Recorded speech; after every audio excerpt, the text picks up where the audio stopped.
Hi, my name is Daniel Schweinert. Today I want to show you how to present your portfolio with a simple showreel. You can use it for YouTube, Vimeo or your own blog. So let's get started. First, you will need a good soundtrack. You can get these from stock libraries like Pond5, Audio Jungle or Premium Beat. Just search for audio stock library and you will find many of them. So in this example I bought my soundtrack from Pond5 directly. Just use keywords that will match your portfolio. Example: modern, retro. Search for music tracks only. And there are many of them. These are royalty free. That means you buy it once and you can use it forever. Usually these soundtracks cost from $10 up to hundreds of dollars depending on the artist and the quality of the music. An example for my own showreel, I bought this one here. Costs only $40, but it's very professional and I like it a lot. You can get cheaper ones for $15. You have to browse through the library until you find something that matches your portfolio.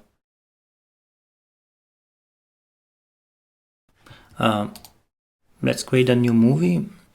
First we need to create a new event. Then we can create a new movie with no theme. Give it a name and import your media. In this case I have my portfolio pictures here. You have to save them as sRGB, as where they look strange. Then next I import my logo and the soundtrack. Add the pictures to the timeline in the order you want to show them.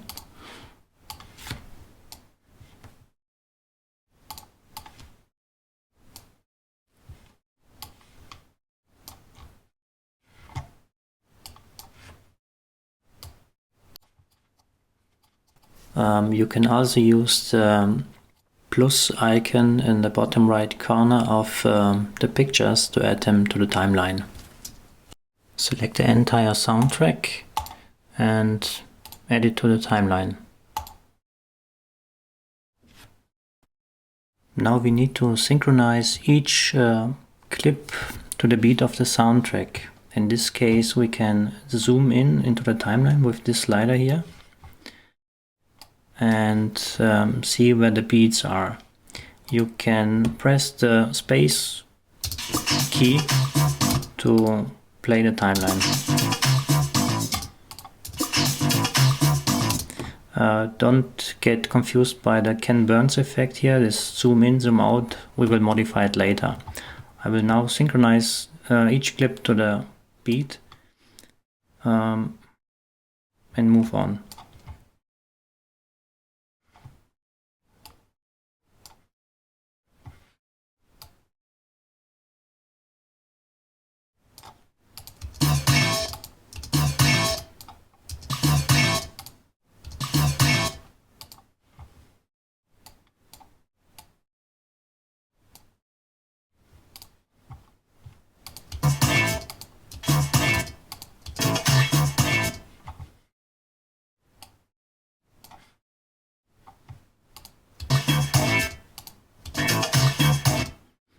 Usually if you trim the first clips, the beat repeats of course and it gets easier.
Now that everything is synchronized to the beat, let's move on and change the Ken Burns effect on each picture.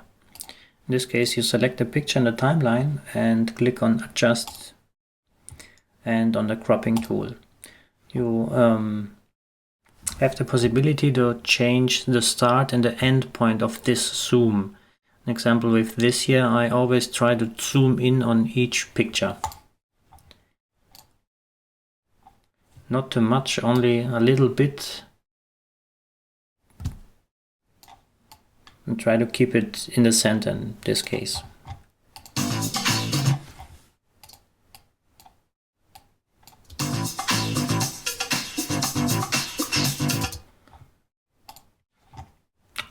I will do this with each picture.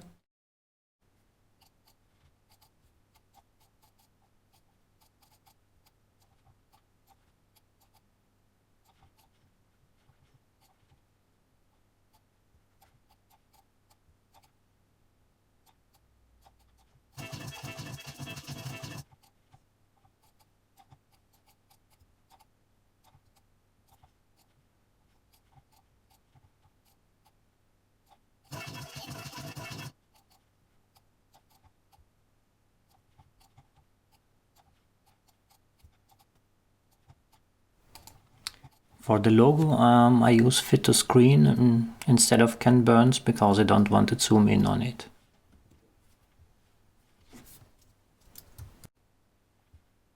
Finally, I shorten the soundtrack and I add a fade in and a fade out.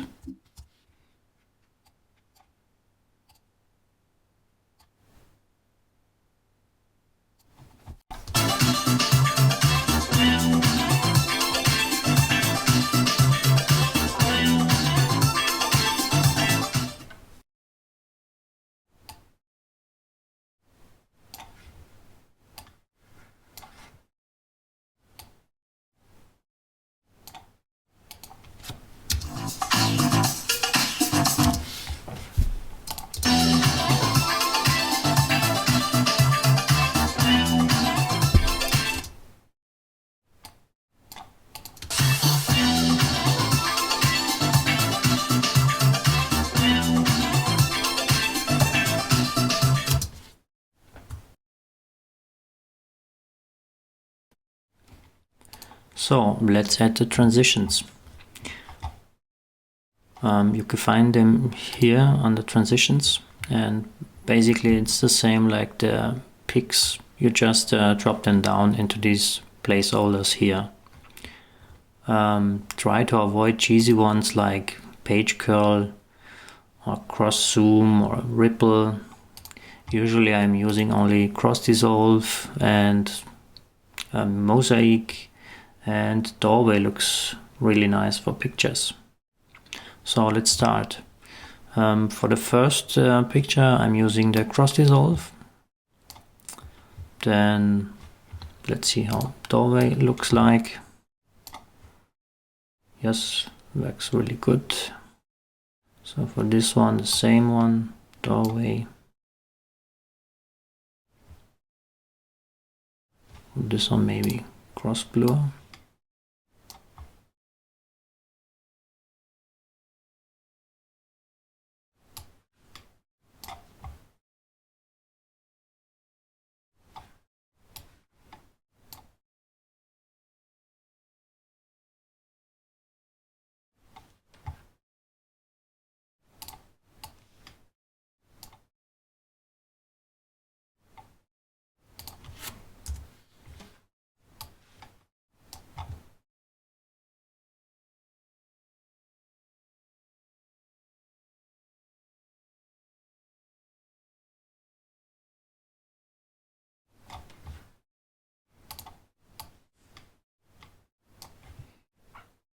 Okay, this one looks good, but I have to change the Ken Burns effect because I don't like the black border here.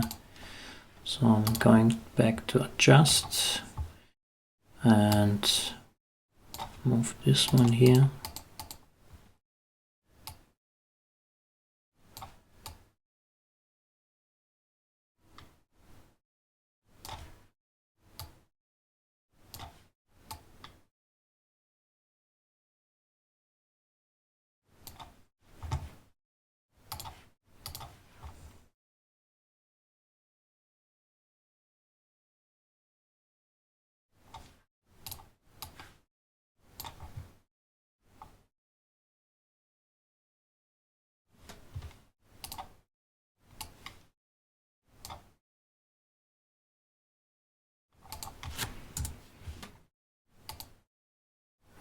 Let's try cube.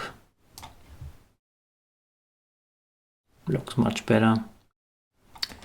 So, and I have two pictures of my logo. One the logo only, and then with a text, and I'm just using a cross dissolve to show the text at the end.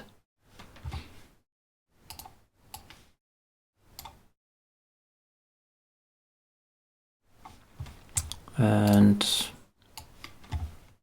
I fade to black. So basically that's it for the transitions.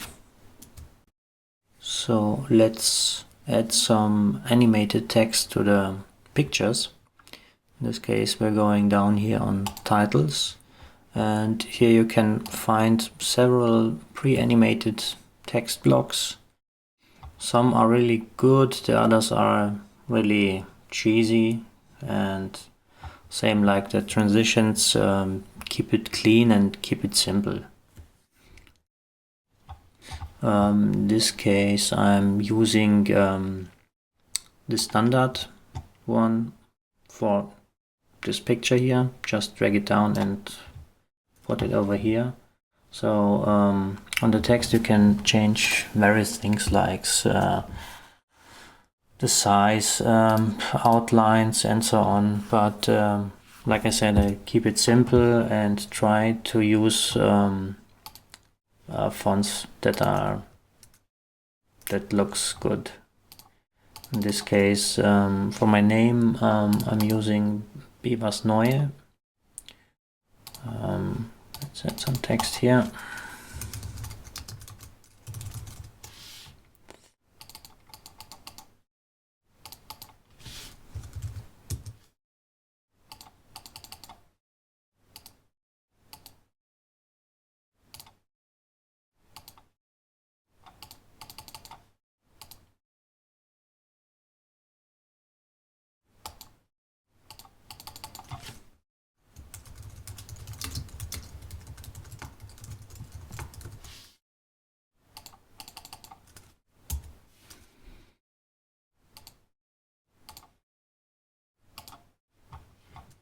So,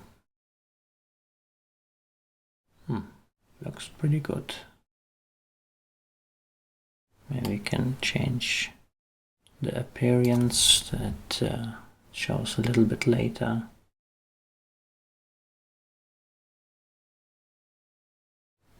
Okay, so for the next one I'm using a soft edge. This title here, again put it over the picture and change the text.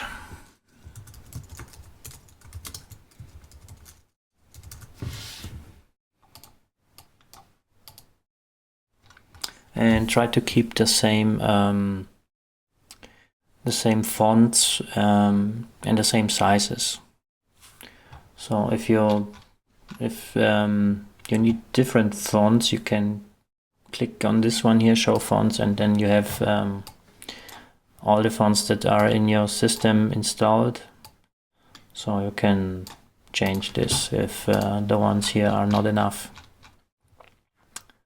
But in this case I'm using Economica, again same size, and this one here is Bebas Neue.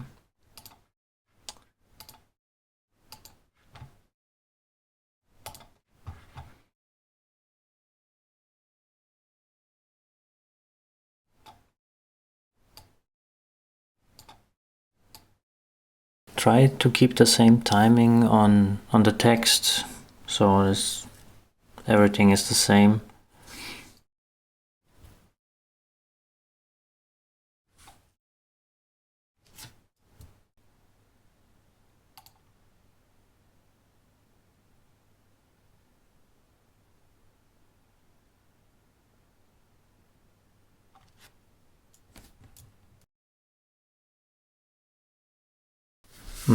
You can add a picture-in-picture effect inside of iMovie, but it depends on which version you have, because Apple changed many things in different versions. An example, this one here is 1004, and the picture-in-picture effects are hidden inside Adjust. But let's start an example I have here. I want to add this picture here to this one. So I just drag it down and put it over it. An example, this. So, and I want to add the Ken Burns effect to it. So I go to cropping, the same as in the beginning.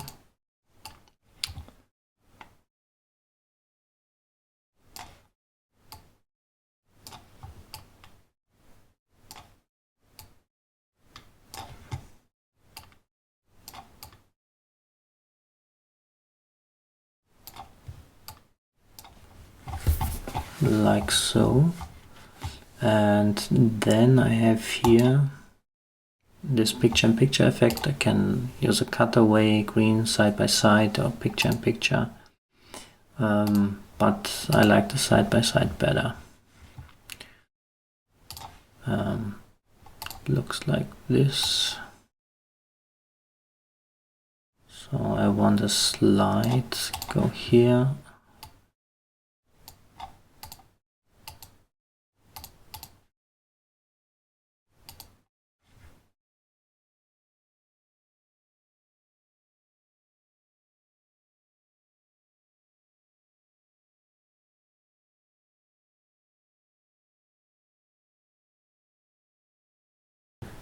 So that's it. Now you just have to render it out and upload it to YouTube, Vimeo, or your blog. To do this, click on this button, Share, and select File. On this version of iMovie, Apple removed most of the settings, so you can't select any frame rates or anything. The only thing you can select is the resolution, in this case Full HD, and just give it a name and save it. Then it will start to render. You can see it here on this symbol, this icon. When it's finished, you can upload it.